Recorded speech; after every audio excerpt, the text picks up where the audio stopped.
이른 아침 사랑하는 주님 앞에 주의 자녀들이 모이게 하시니 감사합니다. 우리에게 새로운 하루를 허락하신 주님, 우리에게 맡겨주신 오늘 하루를 의미 있고 복되게 살아갈 수 있도록 말씀으로 교훈하여 주시옵소서. 우리의 기도가 날이 갈수록 더 넓어지고 깊어지게 하시고, 우리의 이 기도를 통하여 내가 살고 우리 가정이 살고 교회가 살아나기를 원합니다. 이 나라에 하나님의 공의가 임하기를 원합니다. 우리를 사용하여 주시고 말씀과 기도로 깨어있는 주의 자녀가 되게 하여 주시옵소서. 이른 아침 감사의 제목으로 감사의 예물을 드린 손길이 있습니다. 주님, 이 가정의 기도의 제목을 주께서 기억하여 주시고 아름답고 또 선하게 들어 응답하여 주시옵소서. 감사의 제목이 더욱더 넘치게 하여 주시옵소서. 감사드리며 예수님의 이름으로 기도합니다. 아멘. 하나님의 말씀 마태복음 18장 말씀입니다. 마태복음 18장 1절부터 10절까지 말씀. 18장 1절부터 10절까지 말씀. 우리 한 절씩 교독하겠습니다. 그때 제자들이 예수께 나와 이르되 천국에서는 누가 크니까? 이르시되 진실로 너희에게 이르노니 너희가 돌이켜 어린 아이들과 같이 되지 아니하면 결탄코 천국에 들어가지 못하리라.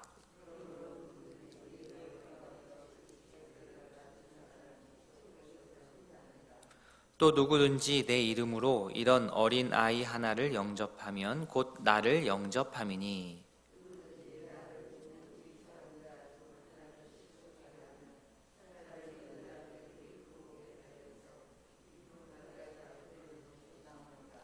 실족하게 하는 일들이 있음으로 말미암아 세상에 화가 있도다. 실족하게 하는 일이 없을 수는 없으나 실족하게 하는 그 사람에게는 화가 있도다.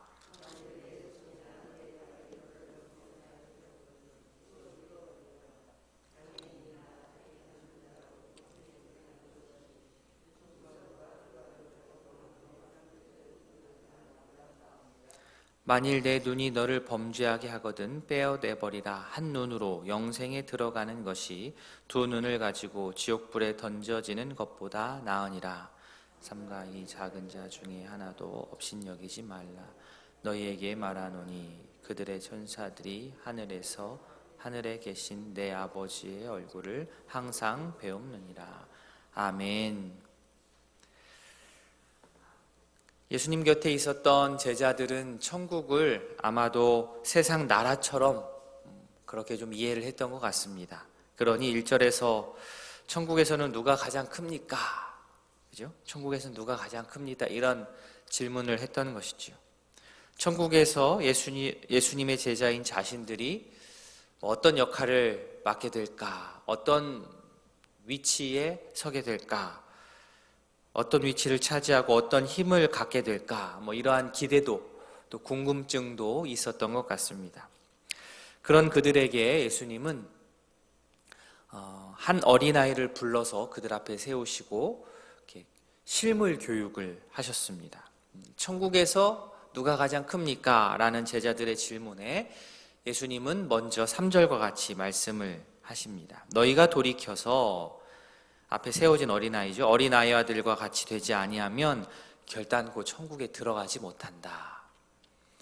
예수님은 누가 가장 큰지, 천국에서 누가 가장 크다, 천국은 이런 곳이다 이렇게 얘기하시기 전에 먼저 천국에 들어가고 못 들어가고를 먼저 말씀을 하십니다. 돌이켜 어린아이들과 같이 되어야 한다. 이것이 우선되어야, 이게 전제가 되어야 된다. 자, 우리가 보통 어린아이를 생각하면 어떤 이미지가 먼저 떠오릅니까? 이렇게 순진무구한 맑은 눈동자, 순수한 마음, 어린아이와 같이 된다? 라면은 어떤 그 어린아이의 그런 순진한 성품을 먼저 떠오르는 것이 보통인데요.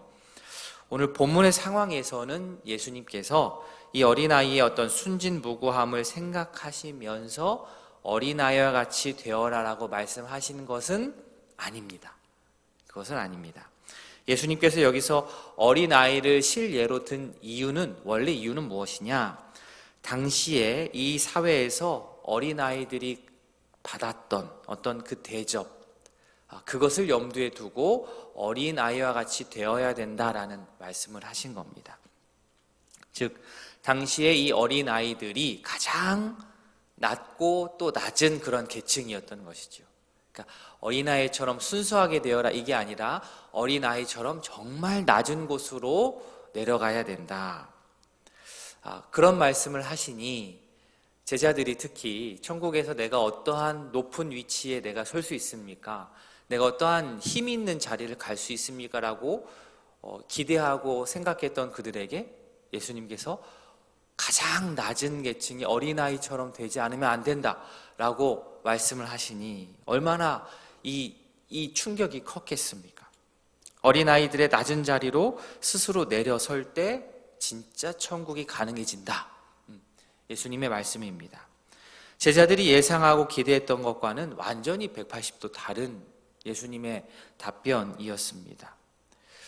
어떤 힘을 가질까라고 했던 그들에게 스스로 이 어린아이처럼 낮은 곳을 찾아 들어가야 한다, 이렇게 말씀하셨습니다.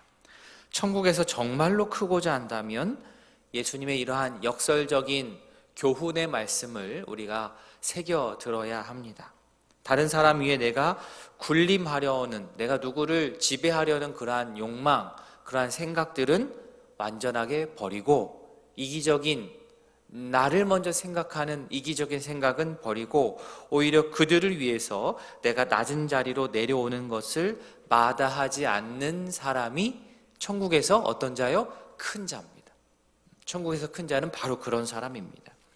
예수님의 말씀을 오늘 기억하여서 천국에서 우리 모두가 큰 자로 인정받는 우리 모든 성도님, 또 제가 될 수 있기를 바랍니다. 이어서 예수님 5절에서 이렇게 말씀하십니다. 또 누구든지 내 이름으로 이런 어린아이 하나를 영접하면 곧 나를 영접한 것이다. 한 말 더 나아가시죠. 이런 어린아이 하나, 앞에서 말씀드린 대로 예수님 당시 사회에서 가장 낮고 천한 지위의 사람인데, 어린아이뿐만 아니라 그러한 낮은 계층의 모든 사람을 대표로 해서 이런 어린아이 하나라는 말로 예수님께 말씀하시는 거죠. 즉, 세상 나라에서는 어떻게 하면 내가 출세하고 높은 자리에 올라가서 상대적인 부유함, 상대적인 편안함을 누리고 내가 힘을 좀 휘두를까라고 생각하는데, 천국 백성이라고 한다면 그 세상의 가치관을 뒤집어야 된다, 역행해야 된다. 천국에서 가장 큰 자는 이렇게 낮고 천한 자들이 곧 예수님과 함께하는 자들이다 라고 생각하고 그들을 영접하는 자, 그들을 반겨주고 섬겨주는 자, 이게 천국에서 큰 자라는 겁니다. 우리가 예수님을 섬긴다라고 했을 때 오늘 이 5절 말씀을 통해서 본다고 한다면, 눈에 보이지 않는 예수님을 어떻게 우리가 섬기느냐? 정말 이 세상에서 가장 낮고 힘든 상황 가운데 있는 자를 예수님처럼 내가 여기고 돌보고 섬긴다고 한다면, 그것이 곧 예수님의 이 5절 말씀을 우리가 실천하는 것이 되는 것입니다. 예수님께서 그렇게 아주 세게 말씀을 하시는 것이죠. 이 교회 공동체가 세상 공동체와는 좀 달라야 되지 않을까 생각합니다. 상대적으로 돋보이고 주목받고 편안하고 힘을 쓰는 그러한 자리들은 오늘 말씀에 따르자면 인기가 없어야 돼요. 그런 쪽으로는 잘 안 가려고 해야 돼요. 반대로 상대적으로 주목받지 못하고 불편하고 어렵고 또 교회 안에서 힘을 쓰지 않는 자리가 인기가 있어야 됩니다. 그것이 오늘 예수님의 말씀의 실천이지요. 천국에서 큰 자가 누군지 아는 사람은 뭐가 달라도 다릅니다. 바라기는 예수님의 교훈을 따라서 우리의 눈과 마음이 낮은 곳을 향하고 겸손함으로 묵묵히 이웃들을 섬기는 천국에서 큰 자 다 될 수 있기를 바랍니다. 6절에 소개되는 이 작은 자는 계속 이 이미지가 이어지지요. 공동체 안에서 크게 주목받지 못하고 대접받지 못하는 자들을 뜻합니다. 만약 이 작은 자, 어디든 있죠. 사회나 교회나 여러 공동체 안에 이 작은 자를 내가 세상 가치관에 따라서 그냥 좀 무시하고 함부로 해버리면, 그래서 함부로 대해서 그로 하여금 하나님을 따르지 못하고 죄를 짓게 한다면, 더 나아가 나로 인하여서 내가 그들을 잘 섬기지 않아서 그들이 죄를 짓고 신앙을 버리게 된다면, 이것은 엄청난 잘못을 한 거라는 거예요. 나 때문에 그들이 신앙에 타격을 입게 된다면. 6절에 실족이라고 나오지 않습니까? 여기서 실족은 이미 가지고 있는 믿음을 버리게 만드는 것을 뜻합니다. 사실 가장 이상적이고 바람직한 것은 공동체 안에서 크게 주목받지 못하고 있던 자들이 나로 인하여서 그들 신앙이 이렇게 쭉 성장해 나아가고 힘을 얻는 겁니다. 교회에서 이렇게 열심히로 사역하지 않고 예배드리지 못했던 지체들이 나를 만남을 통하여서 나의 양육을 통하여서 그들이 쭉 성장하는 것은 너무나도 아름다운 일입니다. 그런데 만약에 그 반대를 한번 생각해 보십시오. 나를 만남으로 인하여서 그들의 신앙이 주저앉았다. 내가 그들에게 도움이 되어야 되는데 나 때문에 실족했다.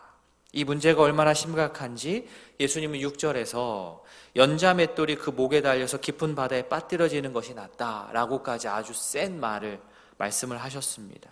즉 작은 자들이 실족하는 일이 생기지 않도록 정말로 주의를 해야 됩니다. 누군가를 이렇게 실족하는 데에는 한 개인의 책임만은 아니죠. 이 세상의 책임도 있습니다. 그래서 누군가가 실족하는 데에 내가 쓰임받지 않도록 주의해야 됩니다. 어느 정도로 깨어 있어야 하느냐?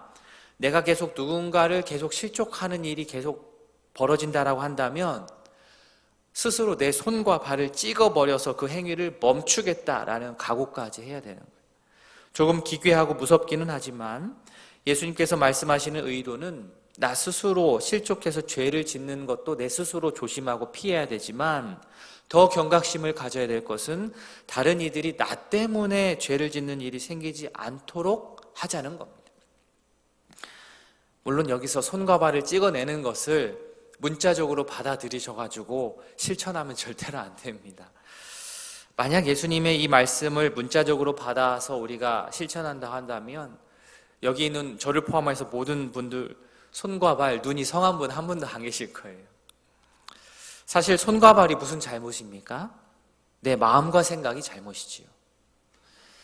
저 이런 얘기 들은 적 있습니다. 화투를 도저히 못 끊어가지고 내 이 손이 문제야 해가지고 손가락을 자른 사람이 있죠.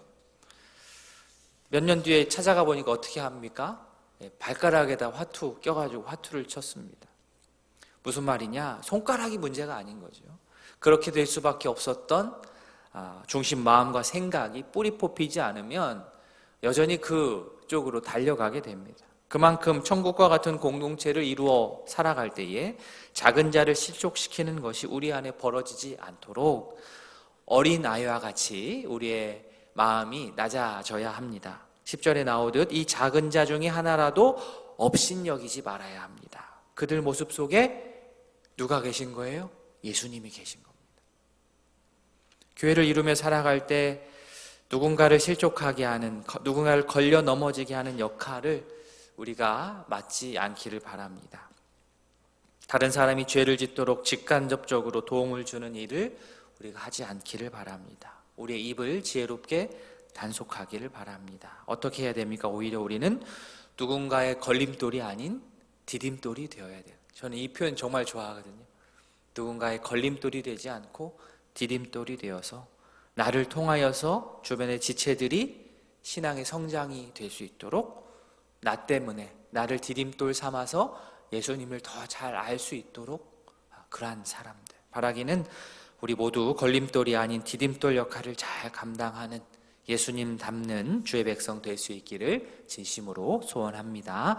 아멘. 오늘 말씀 기억하면서 우리 기도하시고 우리 집중하여 기도할 두 가정, 우리 김영미 집사님 가족 기도와 말씀 속에서 믿음 성장, 의료사고 없이 부서 잘 이끌 수 있도록 남편 우리 정영훈 성도님 건강, 직장 안정, 아들 우리 정건 청년 영육간에 강건할 수 있도록 기도해 주십시오. 우리 박종권 집사님 가정, 우리 윤영숙 권사님의 발, 눈, 허리 건강을 위해서 자녀 또 며느리 가정 구원 위해서 우리 기도 제목 주셨습니다. 우리 두 가정 위해서 기도해 주시고 우리 환우들의 회복을 위해서 계속되는 신방, 또 오늘 또 시차례 모이는데요, 시차례 모임을 위해서도 기도해 주시기 바랍니다. 다 함께 기도하시겠습니다.